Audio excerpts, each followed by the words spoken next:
Hi everybody, Erica here with Fibersandfloss Canada. Welcome back to any returning viewers, and to any new viewers, I extend a very warm, friendly welcome today. I have both cross stitch for you as well as knitting today. I have an exciting retreat announcement as well, and I hope you enjoyed today's episode. I am getting over, or I've been battling a bit of a cold for a little bit, so if I sound a bit different, that is why. For today though, I do have a new cross stitch start as well as 3 whips. I have a SAL that we'll talk about. I have a retreat that we'll talk about. I do have our next episode of Flosstube Versity is coming out as well, with a series on all about cross-stitch fabric choices and preparing your fabrics. I also have Community Corner, our Wheel of Whips, and then I have some knitting as well. I have a finish, a new start, and a restart with a bit of a story to that one. Anyways, let's dive in. So I do have our book of days for the month of February and March. So February is now completed, and this was the month for me. Any of the days that are solid with stickers generally are the days that I'm working. Was not able to do any stitching. And then there's a lot of dragons on there because Samantha and I have our stitch along as well, Year of the Dragon, which we'll talk about. And then this is my March page so far. So I have all my whips on the side, and then the days that I've stitched so far I have marked in there, whether that's knitting or stitching or both. Okay, I did get to go down to Granville Island recently with my cousin and my daughter. We spent a day down there. It was fantastic, and one of the great little stores is called Paper Yaw, and they do have a collection of stationery and stuff, local and globally, and I did pick up this really cool different sticker book. So I haven't seen this book before. The other ones I use are the I can't remember the brand, but I'll put a picture of it in here for you. And anyways, they had quite a few to choose from, but this one is just gorgeous. They have some really good options. They have some basic, even just some tags that you can create what you would like, to some vintage things. They have tarot cards. They have all the, what do you call those signs? My brain's not quite with me today. There's Halloween stickers. There's of course like your mushroom stickers, all sorts of stuff in here. There's an assortment of different flags that you can use to make your own little bunting. So it'd be really good for journaling as well as using for our cross stitch also today. So I'll be using that probably next month. Some of the stuff is a bit moody, this one here, but it is the Enchanting Vintage Sticker Book. So yeah, that's pretty fun. Okay, so for cross stitch, I had a new start, which I'll share with you. And this is the Teresa Kogut's Newcastle Bouquet Biscornu. And so this is one where last episode I used Tiny Decisions and turned the wheel, and this was the one that it wanted me to start with. So this is a new start for me here. I did get a few days, maybe 3 days of stitching on it, and this is where I'm at so far. So this one here is stitched on 40 count Platinum Newcastle linen. I'm using the called for DMC, Classic Colorworks, and I think there's just 1 week's dye works in there, which I haven't used yet. That one will be on the bottom. The bottom there has, I'll zoom in a bit more so you can see there's like the butterflies at the top, and then a print on the bottom. So that one's been really fun so far. It's an easy stitch. I'm enjoying the colors and seeing the butterflies come along for sure. The next one that I have is my Mirabilia. So it's Mira March, and I thought I'd pull out my second oldest cross stitch that I have, and that is Tree of Hope by Mirabilia. And here it is. Now this one I started with my girlfriend back in 2009, and I've talked about this one before. I flew through most of it. If we look at the tree has these gorgeous silks. It was very fun to stitch up. And then I got to the girls and we decided to stitch and try out 1/1. And this was the first time I've ever heard about 1/1 stitching, and I don't know if you guys are familiar with what that is, so just in case you're not, I'll let you know. If you're stitching, the most common is what we call on linen is 2/2. So you're using 2 strands of floss and you're going over 2 threads of linen. So that's where you get your 2 strands and over 2 floss, so 2/2. Now if you wanted to do 1/1, you're using 1 strand of floss and you're stitching over just 1 thread of linen, as opposed to making your X over 2 threads. So then it would be quite, if you're using linen, quite a bit of a smaller stitch. It'd be 25% smaller. You do have options, you know, as you get into the higher counts of linen, where people will stitch 1/2, meaning 1 floss over the 2 strands of linen. And of course, if you're using Aida, you will be stitching over each box is referred to 1. So you'd be doing 2 strands over 1 box, or depending on the size of your linen, you may go down to 1 strand over 1 box. So, when you're looking at Mirabilias or Lavender and Lace, Bella Filipina, a lot of people will start stitching the skin 1/1, and the rest of the design they will leave 2/2. And there of course are some samplers where you'll see that too, where it is called for 2/2 stitching, or 1/2 stitching in the higher counts. But then sometimes you get down to a really teeny little motif or a bunny or a bird, and it is 1/1. And of course 1/1 on, you know, a 40 or 56 count, it gets very small very quick. So this Mirabilia here, I am stitching it on the called for 32 count natural brown linen. It says it's by Witchelt, but you can see I have, oh, I did this again. I'll insert a quick picture of where I was before, and I'll insert a picture of where I am now. And you'll be able to see that I completed the stitching of the dress, and I have started the stitching of the second girl. Okay, so here's where I'm at. You can see this is a Zweigart fabric from that orange strip through the selvage, although the called for is actually Witchelt. So it is the right color, the right count, but just a different brand. This piece here, you guys, is almost done. So once I can do that 1/1, I'll be able to just fly through the rest of the piece, and it would be fantastic if I'm able to finish that for the month of March, for Mira March. So I don't know, maybe I'll insert some pictures too, and I'll just try and show it. But here is, you know, you can see the 2/2, and then you can see how tiny that 1/1 is. It gets really, really small. I did put it on a hoop, and I don't know why, but I got bored and I started beading. You can see I beaded part of this project years ago, like in 2010, and I tucked it away because I got so frustrated, and I really didn't enjoy doing the 1/1 on the other girl, and I just put it away. And then now I've decided I need to finish it. I've pulled it out.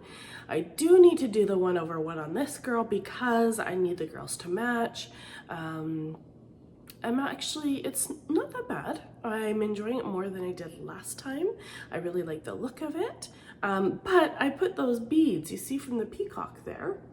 And so it's hard to get my frame because there's also beads in this girl's hair and throughout part of the flower and her dress. And so I'm really limited as to what I can do. So she still does have, her arm does come up, and then the other arm reaches quite a bit up. And so I'm not sure if I'll be able to do that in a hoop or not. Maybe if I put it on a really large one where I get most of that tree and the rest of the design in, I'd be able to, but I'd have to look closely at my Q-snap. So that is her. I am using the called for DMC. as well as there's some Caron collection Waterlily silk in there. Lots of Mill Hill beads, of course, as well. So yeah, I hope to finish that this month. And for the record, I still blame my girlfriend Samantha, the Huga Stitcher, for suggesting I try 1/1 on that. Because of that, it's taken me, I don't even know how many years that is, like 14 years, going on 15 years to finish this piece. So Samantha, be proud of me. I'm finishing it. I'm getting it going, even though it is still 1/1, which does look good, I have to say. Okay, so then my next whip that I have going on is Modern Folk Embroidery. Oh, I'm dropping everything here. Modern Folk Embroidery. I'll put a picture of where I was before and where I am now. This is their 8 design Biscornu, and I'm stitching this one here on just a piece of scrap gray 40 count linen, and I'm using DMC 115, and it's a variegated floss. You can see my other floss hiding it behind there. So this is just the top of the Biscornu. I'm a little over 50% done, and I will, I'm not sure for the bottom, I may choose a different design there. I'm not sure which one. I don't think I'll do the same, but I will do the same color. So that one, hopefully I should be able to wrap that one up pretty quick as well, which will be nice. The last one I have is my whip for a Year of the Dragon. This is a SAL that Samantha the Huga Stitcher and I am hosting.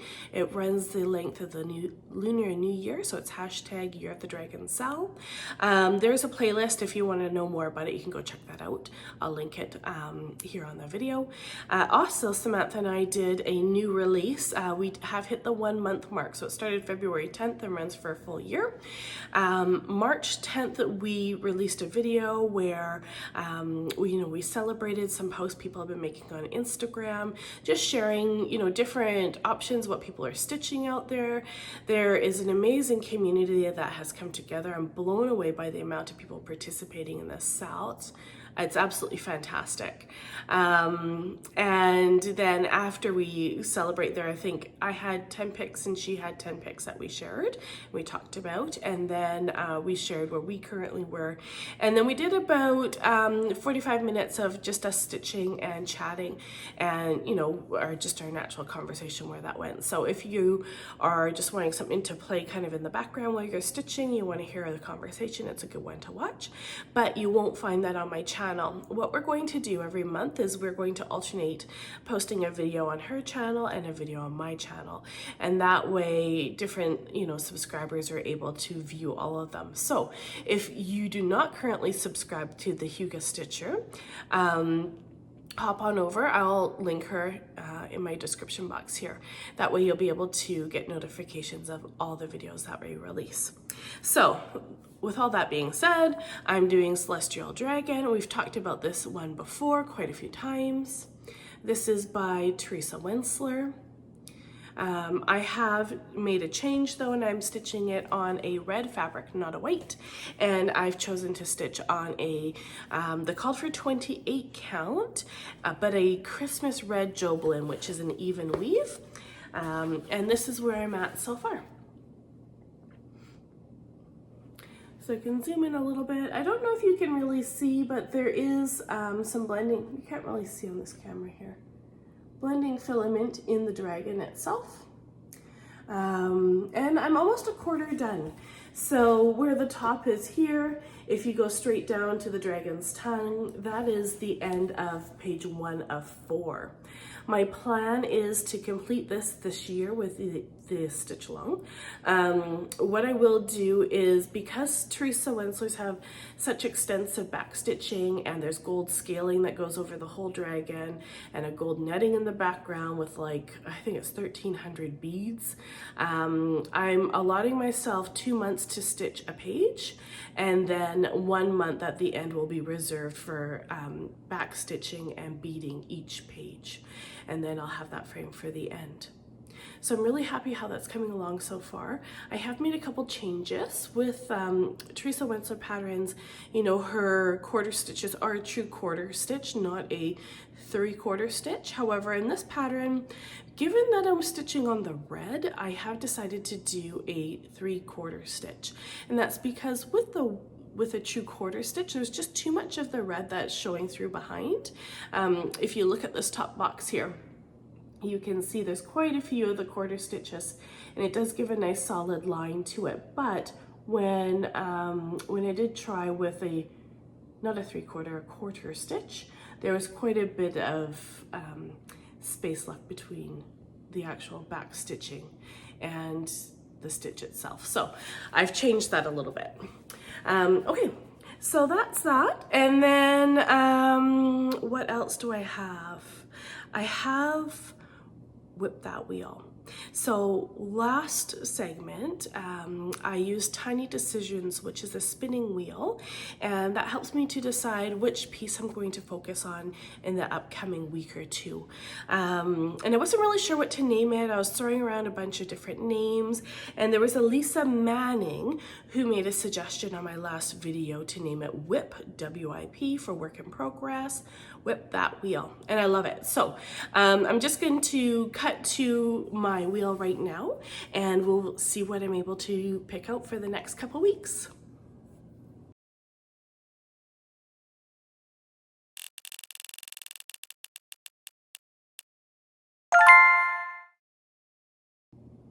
Okay, so the selection is Dutch Beauty, and that's actually a great selection.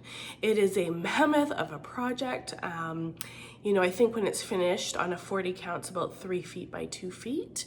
And I do really just kind of need to continually plug away at that one. So this is the pattern here. It is by Perman, and it's separated into many pages, but really you have the first third, the middle third, and then the last third. And so I'll insert a picture of where I am now, but I'm a little over halfway through the top third. And so what my plan will be is to actually stitch a whole nother page before our next video, or maybe in the next couple weeks. It can be a lot of work for that one, but I'm excited to get back to it for sure. So very happy about that selection. Now the next thing I wanted to share was my community corner. So this is a new segment I started last time where I just want to touch base in regards to our community and what's happening. I live in Vancouver, or the outskirts of Vancouver, BC, Canada, and I'm just looking into different guilds that I might be able to join in the Lower Mainland area where I can just participate with some of my stitchy crafts. So for Community Corner, it kind of led me to thinking, are there people in this area that do want to do a local meetup and do some stitching together? Are there people in this area that currently, belong to one of the guilds? And do they have a recommendation of which one is good? Have they sampled different ones in this area? So if you currently do or have belonged to any of the guilds in the greater Vancouver area or the Lower Mainland, if you can comment and leave any feedback, that would be great. The second thing as well is if you're in this area and you're interested in doing a meetup and doing like a stitchy date, I do host ladies nights here every second week or so. So I'm happy to host something as well with a few people if people are interested. And if you are interested and you're in the area, if you can maybe just mark that down in your comment there, and I can reach out to you guys, that would be excellent. I have one more thing to share with you guys. The next thing I wanted to talk to you about is episode 2 of Flosstube Versity. I'll put a link here for you as well. Again, the goal of this series is just to help inform you regarding a certain subject in 10 minutes or less. And so I've decided to put together a bit of a series regarding cross-stitch fabrics, the options that are out there, and just help to educate yourself a bit in terms of the pros and the cons of each type of fabric that's out there. And really at the end of the day is just to discover which fabric is right for you. There are many different types. You know, we have heard of terms like Aida, we've heard of linen, there are even weaves, which are Lugana and Jobelan, and then there's many other types as well, but those are some of the most common. So I do want to do a little bit of an in-depth review on each one of those, along with, you know, the history of it, you know, the pros and cons, the counts, just how that fabric could really work for you. And perhaps you found that in the past you've been, you know, an Aida stitcher and you do want to attempt linen, but you're a little bit unsure. Make sure you tune in and check it out. I will go over everything, and hopefully, you know, with that little bit of education gives you some confidence to jump in and try linen. Or perhaps you've always been a linen stitcher. And there are some great things about Aida as well. Depending on what you're stitching, it can be an excellent choice for certain projects. And, you know, as we age, it's easier to see, right? It's easier to count, let's put it that way. So yeah, hop on over, check it out, and eventually over the next month or two, I'm going to build a playlist of everything you need to know about prepping your linen, from choosing your linen to knowing your counts to knowing how to properly iron your linen. We've gone over salvage edge. What that is it's important in the orientation. We'll talk about serging your edges and other options.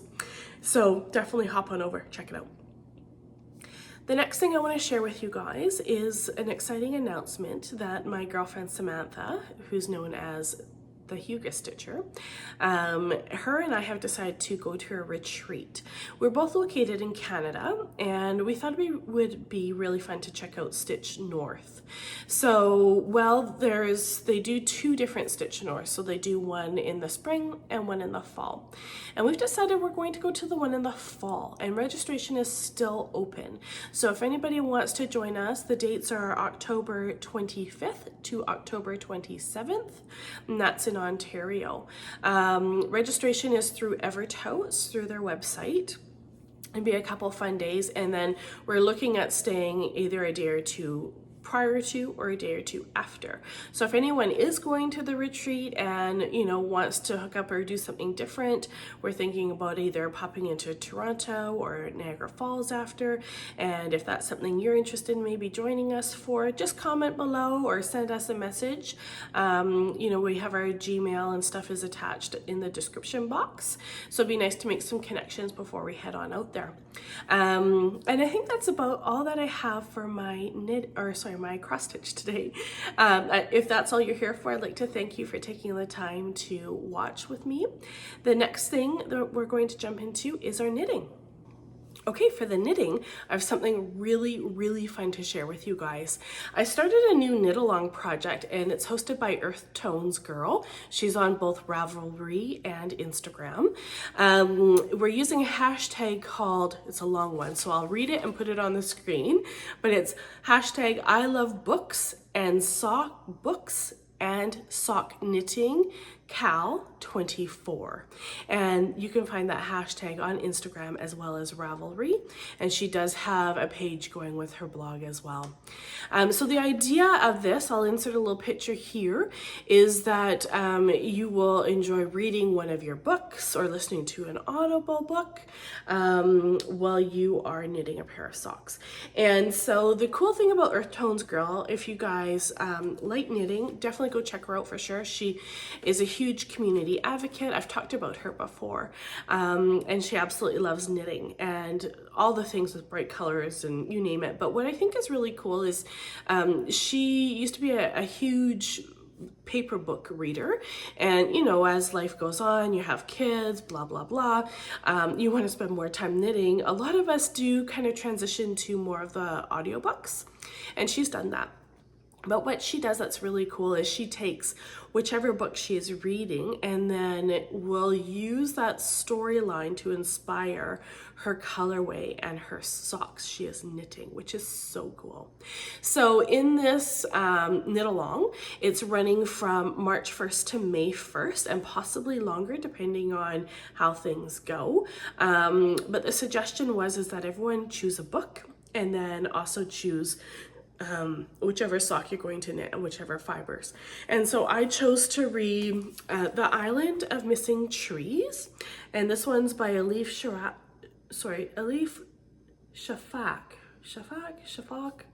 There you go. And it's actually a really interesting story. So, you know, I'm one of those shoppers where if a book's recommended, I'll likely pick it up, but also I love color. And so if I'm walking in a bookstore and I see something that looks interesting like this, solely based off the cover only, I'll buy it. And it's kind of like, you know, shopping for wine. I buy per label, not necessarily per wine bottle. And I don't know, the cover definitely gets me a lot. So if you're really good with marketing, you'll get me. But this book is about a, you know, forbidden love between a Greek and a Turk in the island of Cyprus. And it takes place in a couple different times. One when they're teenagers getting to know each other, and then fast forward to once mom has passed and it's their daughter kind of unraveling their past. But what I didn't realize, so I'll insert a picture here. These are the colors that I had chose to knit with, and the colors that I have chose here are by Tennis Fiber Arts. I absolutely love her colors. She's always so amazing. She's also a Canadian yarn dyer. All of her yarns are organic. They're priced really well. So I chose this beautiful yellow, blue, green colorway. I thought it matches fantastic with the book. But what I didn't realize is that a third of the story is told from the perspective of a fig tree. And at first I kind of thought, oh, this is kind of odd. You know, I thought it was a lady talking. And then as you get further into the book, I'm like, this is a tree talking. And so, because I'm listening to the Audible version, it just says fig tree, and then, you know, it's the whole chapter from the fig tree. But when you actually look into the book, when it is the tree, there is a picture of the fig tree. So you'll know like when it's a fig tree versus when it is, you know, just a regular chapter. And it's, I thought to myself, I don't really have anything representing the fig tree. And so I went and picked up some brown yarn to incorporate into this to just resemble the fig tree. Now, the story is interesting because the fig tree speaks, you know, the narrative it brings in is basically the history, you know, filling the gaps in the story, and also talks a little bit about trees as well and the nature of trees. So it's been interesting. I'm about halfway through the book and so far I'm really enjoying it. I have finished one of my socks, which I will share with you. So the pattern that I'm doing is by Summerlee Designs, and I have my book. So this is a sock set that I have purchased off Ravelry. It's called Shorty Sock Set, Volume 2. I just, of course, as, you know, true to form, I'm drawn to the colors, of course. And this is the one that I am knitting right now. It's called Brioche Light Shorties. And it's a really fun, quick knit. So I'll show you where I'm at with my colorway. It's not blocked, but I've popped it on one of these so you can see it a bit better. But this is, how do you want to see it? Like this? This is the sock. So this is knit with the Tennis, everything here is the Tennis Fiber Art yarn, except for, oh, you can see my seam on this side. Oh, that side's better. Except for the brown, which is a biscotti sock yarn, and it also is the 85% merino, 15% nylon. The pattern does call for a size 1 needle or 2.25. I've been sick, you guys, and I'm just not quite there yet, so I'm a little, you know, foggy, if you will. But it's knitting up really well. I really like it. But the reason why I haven't blocked it yet is because I'm not a fan of the knit one purl one cast on. It just, I don't know, it seems too loose for some reason. And I do like a nice tighter ankle. So I think what I'm going to do is actually take off this yellow, and I'm going to stitch a new one on there. And so my goal is to finish this sock for this year. I'm doing a pair of socks every month, and so I want to finish this for the month of March. So I'm on track to do that.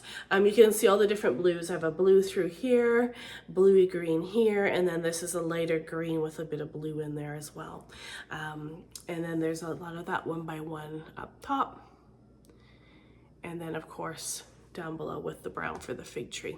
So I'm pretty happy with it. I tried it on, it fits nicely. What I've done is I actually stitched a size medium until I completed the instep, and then I popped down, sorry, a size large, and then I popped down to a medium for the rest. The reason being is that I just have a really wide foot and a high arch, so I do need that instep needs to be a bit wider for me. So that's worked out really well, and then essentially I just continued with the decreases of the gusset down until I got to the size of the medium, which wasn't that much. I think it was another 8 stitches or something. So very happy with that so far. I also wanted to share with you my finish, my sock finish, and so let me just see if I have.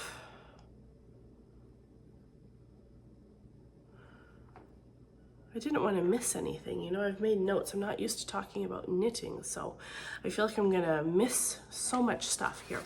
So for February, the socks that I made was this pattern here.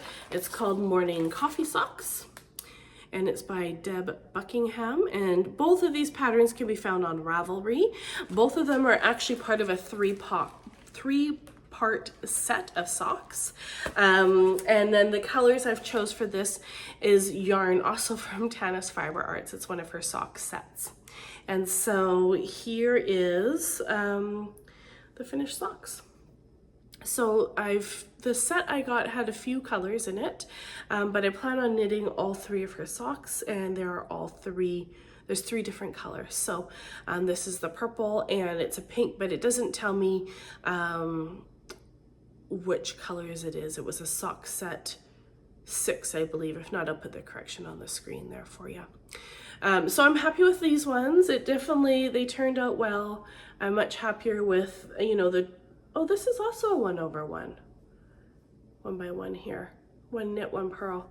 I thought it was I really am a fan of the knit 2 purl 2 for the cuffs, but this one is knit 1 purl 1 as well. Anyways, they fit well. I'm happy, love them, they're great. So the next knitting project I have for you, and I feel like I should just film the whole knitting segment over, but I'm not going to, I'm sorry. That is also knit with a size 1 or 2.25 millimeter needle. That pattern, I did follow the size medium in as well, and that was my February sock. Now, the last one that I wanted to talk to you about as well was a restart. So this is my pattern here. It's called the Swerve Shawl, and look at this pattern, you guys.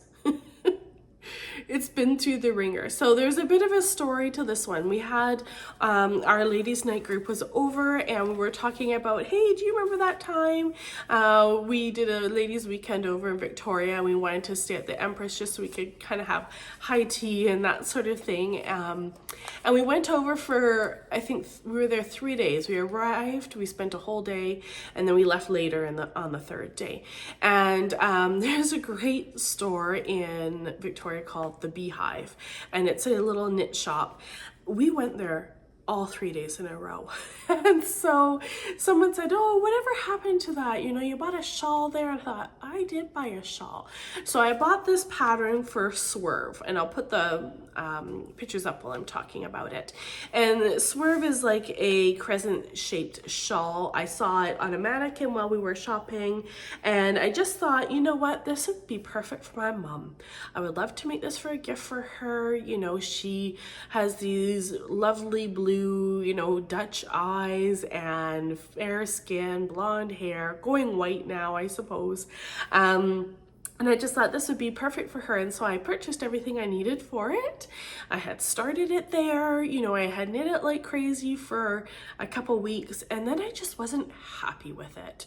And so I thought, I think I still have it. I will go see if I can find it in my craft space. So I popped downstairs and I came back up with a bag and I showed everybody, and we pulled everything out. And so this was from 2015. The receipt was still in the bag.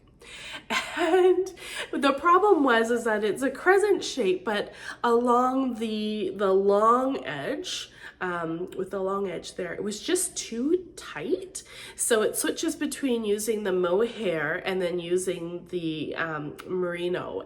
And between the two, I had decided at that time that I was going to carry my threads up the edge. And I don't know, maybe I was just being lazy, like, because there are sections where I'm knitting literally a row and purling back of mohair, and then I go on to my regular yarn, and then I might do 2 rows, and then I'm back to the mohair for it could be 1 through, you know, 7 rows. And so I think it just that carrying it up the edge and not leaving enough yarn, it just got too tight, and I wasn't confident that I'd be able to block that out, despite having an aunt who said, oh no, it'll be fine, we can block anything out. I just tucked it away for 9 years.